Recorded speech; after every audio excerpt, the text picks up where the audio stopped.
Regardez votre voisin. Imaginez qu'il soit génétiquement supérieur à vous, plus intelligent, plus résistant et promis à une carrière bien plus brillante que vous. Et pendant ce temps-là, vous n'êtes qu'un produit du hasard, un naturel, condamné à rester en bas de l'échelle. Jusqu'aujourd'hui, ce fossé entre votre voisin et vous, il était simplement économique, social ou culturel. Mais que se passerait-il s'il devenait biologique ? S'il était inscrit dans votre ADN avant même votre naissance ? Imaginez-vous une société où avant même votre premier cri, vous voyez votre code génétique enregistré dans une base de données. Et cette base de données est ce qui va déterminer votre valeur aux yeux de la société pour le reste de votre vie. Dans cet univers, les ambitions personnelles ne sont qu'illusions, puisque tout est décidé par une barrière invisible mais infranchissable, la génétique. Ce monde-là, vous le connaissez peut-être déjà. Il ressemble étrangement à ceux qui sont créés par les dystopies.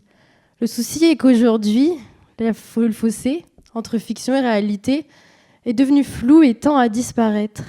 Et ce que nous pensions seulement être une exagération dystopique devient aujourd'hui une potentialité que nous devons envisager.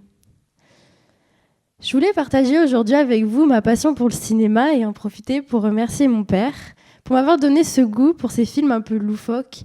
Vous savez, ces films où après 3 heures, on se demande ce qu'on vient de vivre tellement l'expérience était intense. Et même si certains étaient un peu à rallonge, j'ai eu du mal à rester jusqu'au bout, d'autres m'ont particulièrement marqué. Et parmi ceux-là, je voulais vous parler de Bienvenue à Gattaca d'Andrew Niccol. Pour ceux qui ne connaissent pas, ce film nous plonge dans une société où l'ADN est devenu la seule carte d'identité valable. Un monde où les individus valides, ceux conçus en laboratoire, dominent les invalides, ceux nés naturellement. Dans cette société, tout le monde partage un seul rêve, la conquête spatiale. Mais pour atteindre ce rêve étoilé, il faut répondre à une seule condition, une condition génétique. Et ici, loin d'être une simple histoire de science-fiction, ce film nous questionne sur nos sociétés et les dérives possibles du transhumanisme. Et puis après avoir développé ce goût pour les dystopies, j'ai eu l'occasion de lire le livre Le meilleur des mondes d'Aldous Huxley. Et ici, nous allons bien plus loin sur la question génétique, puisque nous sommes plongés dans un monde où la reproduction, elle n'est plus naturelle, mais industrielle. Les centres de conditionnement et d'incubation remplacent les maternités. Les prédestinateurs et directeurs d'incubation remplacent les sages-femmes. Et chaque individu est conçu pour occuper une place très précise de la société. La hiérarchie, elle n'est plus sociale, mais elle est génétique.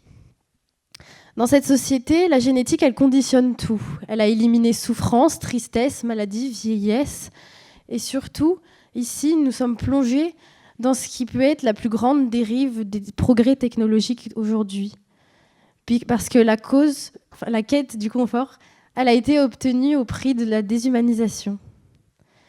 Et plus que tout, ces deux œuvres aujourd'hui nous plongent dans des sociétés où le fossé entre humains améliorés et humains naturels, il n'est plus seulement juste insurmontable, mais il est devenu normal. Et aujourd'hui, dans ce monde-là, les inférieurs n'ont même plus la possibilité de lutter parce que leur handicap, il n'est plus social ou culturel, il est inscrit dans leur ADN. Nous avons longtemps cru que ces histoires restaient simplement des mises en garde, mais aujourd'hui, tout cela sonne bien différemment, parce que la modification génétique, elle n'appartient plus seulement aux écrans de cinéma ou aux pages d'un livre. Nous savons, pouvons et l'avons déjà utilisé. CRISPR-Cas9, c'est un nom assez terrifiant pour désigner une technologie qui existe depuis 2012 pour éditer l'ADN humain. Aujourd'hui, pour faire simple, nous sommes capables de modifier le code génétique de n'importe qui aussi facilement que nous modifions un texte sur un ordinateur.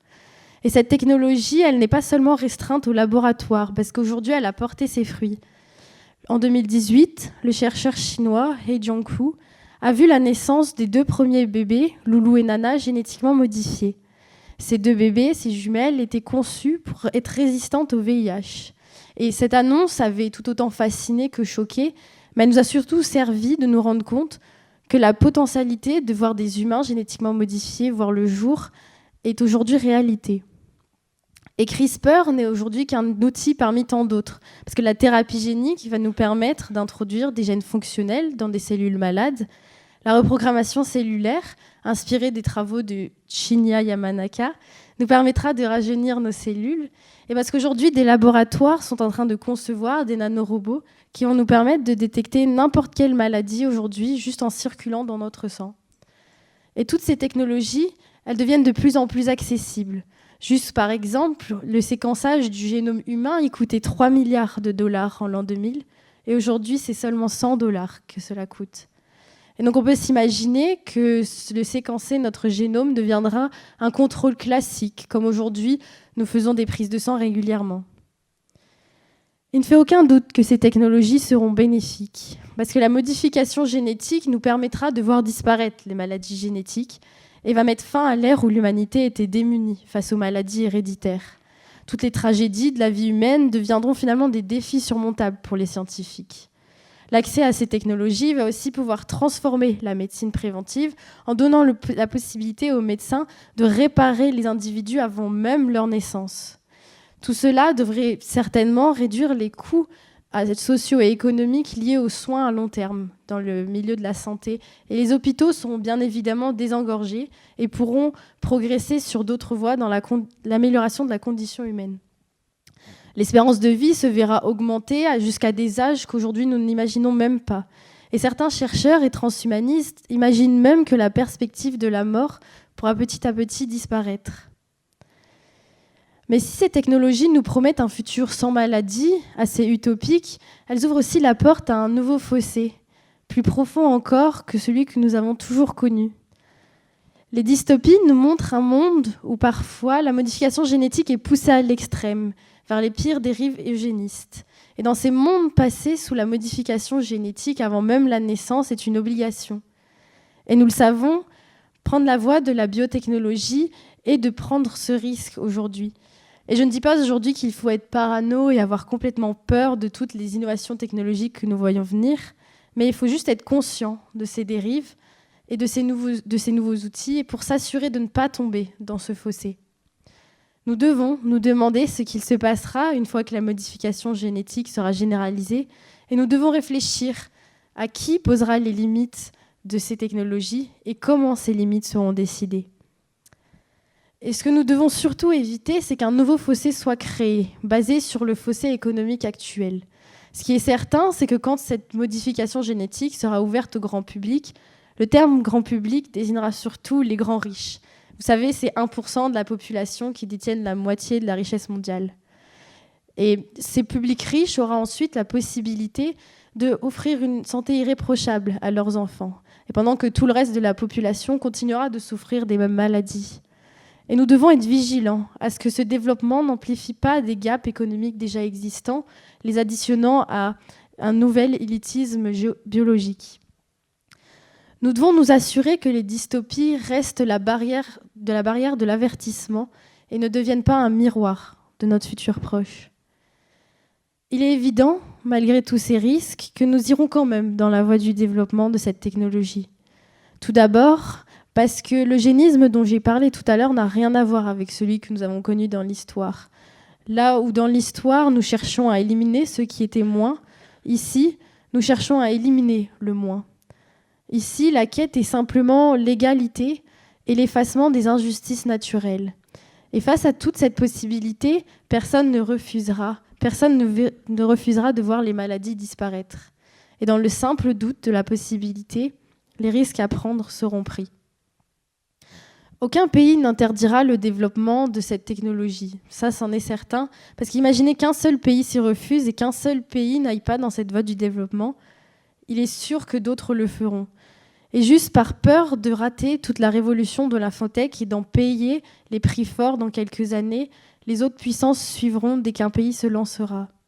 Aujourd'hui, la puissance d'une nation, elle est mesurée par le PIB, par la puissance militaire, par le développement des technologies. Mais il faut s'imaginer que dans un monde où la modification technologique grandira, il est certain que ce facteur jouera un grand rôle dans la mesure des puissances. Et donc finalement, un seul pays qui se lance va créer cette réaction en chaîne et par peur de se retrouver en retrait économiquement, politiquement, militairement, tous les autres pays suivront. C'est pourquoi nous savons que nous allons aller dans cette voie du développement. Et aussi, la révolution technologique qui est aujourd'hui en marche, ce n'est pas un phénomène qui est réservé à un cercle reclus de savants fous, comme on pourrait l'imaginer, mais aujourd'hui, c'est des figures influentes, des chercheurs, des investisseurs qui sont dotés d'un pouvoir énorme, qui sont à la tête de ce mouvement. Prenons simplement Ray Kurzweil, qui est directeur de l'ingénierie chez Google et qui a lancé en son sein le projet Calico. Ce projet, il a pour seule mission de résoudre le problème de la mort. Et tout ça, on dit très long sur les recherches en biotechnologie. Google mise aussi sur cette quête en nommant Bill Maris, un fervent défenseur de l'immortalité, à la tête de son fonds d'investissement Google Ventures. Mais ce mouvement, il ne se limite pas seulement à Google. Prenons simplement Peter Thiel, l'un des entrepreneurs les plus influents de la Silicon Valley et à la tête d'une fortune de 2,2 milliards de dollars, qui a très clairement avoué qu'il comptait bien vivre éternellement. Et enfin, tout cela n'est pas un phénomène isolé parce qu'il s'invite même dans la vie politique.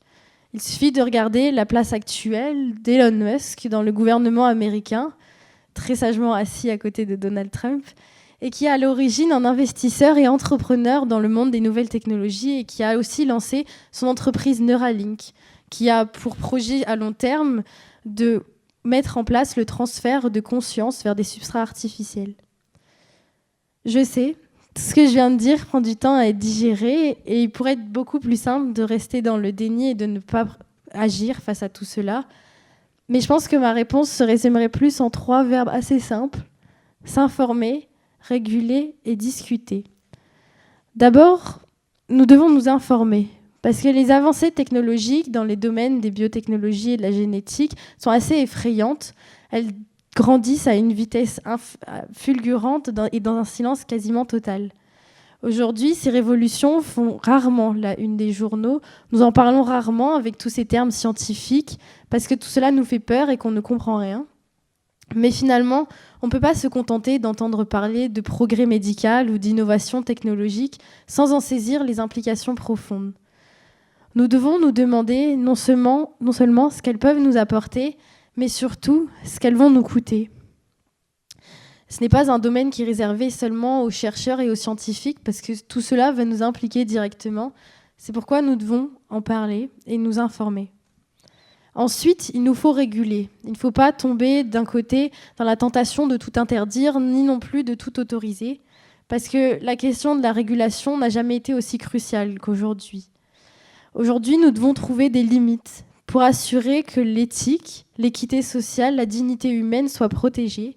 Et nous devons poser ces limites strictes en assurant une transparence totale avec tout le monde et en impliquant la civilisation dans le processus. Enfin, nous devons discuter.